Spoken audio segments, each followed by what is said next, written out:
ભાવનગર શહેરમાં પાણીપુરીની લારી રાખવા બાબતે પરપ્રાંતીય યુવાનની છરીના ઘા ઝીકી હત્યા, આરોપીની અટકાયત. ભાવનગર શહેરના ભરતનગર વિસ્તારમાં રહેતા અને રિંગ રોડ પર પાણીપુરીની લારી ધરાવતા દિવ્યેશ અને સોનુ નામના પરપ્રાંતીય યુવાનને 2 દિવસ રિંગ રોડ ઉપર લારી મૂકવા બાબતે થયેલ બોલાચાલીની દાજ રાખી પાણીપુરીની લારી ચલાવતા અન્ય પરપ્રાંતીય શખ્સે શરીરના આડેધડ ઘા ઝીકી હત્યા કરી નાખતા ચકચાર મચી જવા પામી છે.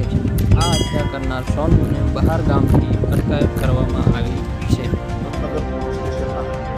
શિવાજી સર્કલ પાસે એક હત્યાનો બનાવ બનેલ છે. જેમાં રિંગ રોડ ઉપર પાણીપુરીની લારી રાખવા બાબતે દિવ્યેશ અને સોનુને બોલાચાલી થયેલ અને રાતે તેઓના ઘરે પણ જમતા સમયે આ લોકોને શિવાજી સર્કલ પાસે દિવ્યેશ અને સોનુને ઉગ્ર બોલાચાલી થતા સોનુએ છરી વડે દિવ્યેશને છાતીના ડાબા ભાગે તથા કાનના ભાગે જીવલેણ ઈજા કરતા આ દિવ્યેશને સરટી હોસ્પિટલમાં દાખલ કરવામાં આવેલા અને સારવાર દરમિયાન દિવ્યેશ છે મોત નીપજેલનું ડૉક્ટર સાહેબે જાહેર કર્યું. આ કામે પોલીસ દ્વારા ફરિયાદ લેવામાં આવેલા છે અને આ જે આરોપી જે છે ઉત્તર પ્રદેશ અને